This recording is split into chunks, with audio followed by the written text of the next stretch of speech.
Уважаемые представители средств массовой информации, в соответствии с указанием Верховного Главнокомандующего Вооруженными силами Российской Федерации, военно-воздушные силы России продолжают нанесение массированных авиационных ударов по вооруженным формированиям международных террористических организаций на территории Сирийской Арабской Республики. Вчера, 18 ноября, в соответствии с планом воздушной операции, был нанесен второй массированный авиационный удар по 206 объектов террористов.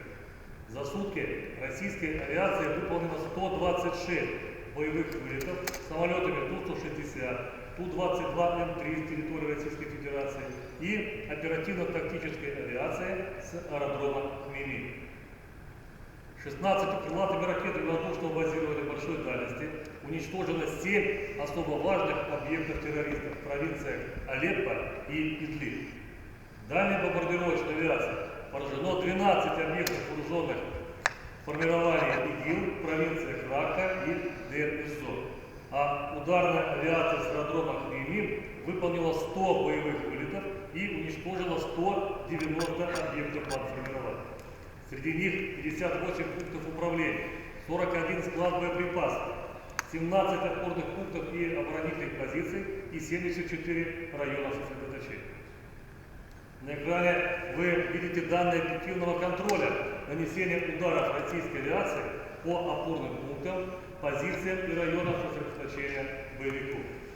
В результате массированных авиационных ударов террористам нанесен значительный урон живой силы.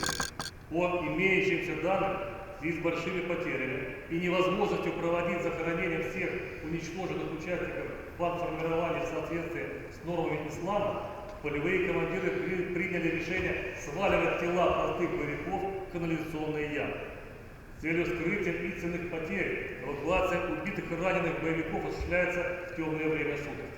Установлено, что боевику с позывным Абу Абейда поставлена задача скрытно вывести трупы из южных пригородов Алеппо в район населенного пункта Хан-эль-Асад. Боевики признали ликвидацию в результате ракетно-бомбовых ударов российской авиации полевых командиров Абу Нурл-Багаси, Мухаммеда ибн Хайрада, Аль-Акаба, действующих в районе Алеппо.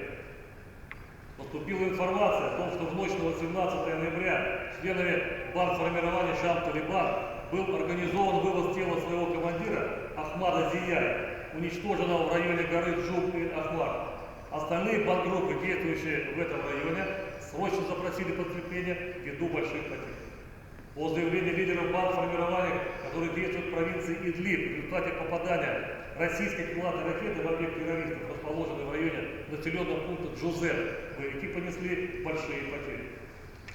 В населенном пункте Асхим 18 ноября состоялись похороны полевого командира Абу Бакра, ликвидированного в результате одного из ракетно-бомбовых ударов российской авиации. В результате понесенных потерь полностью нарушено управление бандформированиями, действующими в провинции Хом.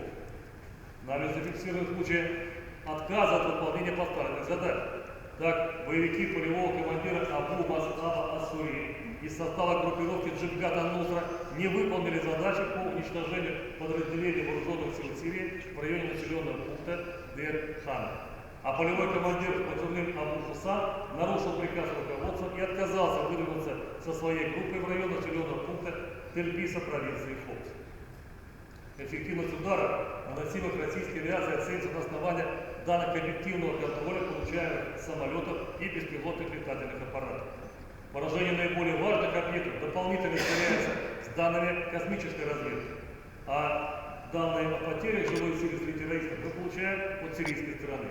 Примеры таких видеозаписей и снимков мы регулярно доводим до общественности.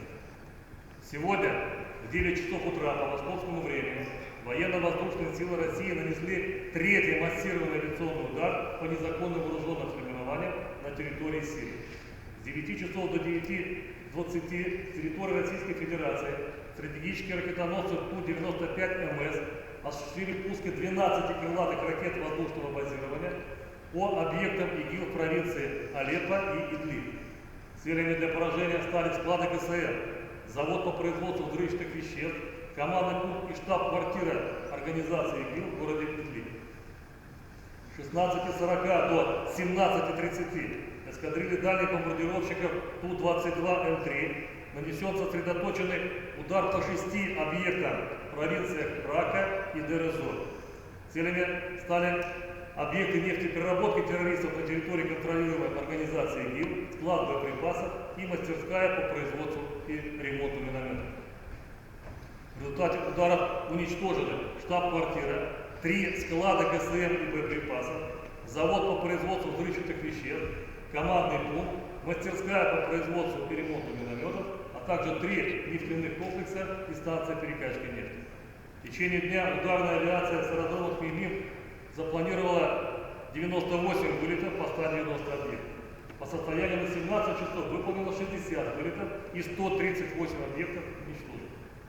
Военно-воздушные силы России продолжают нанесение массированных авиационных ударов по террористам в соответствии с планом воздушной операции. Спасибо за внимание.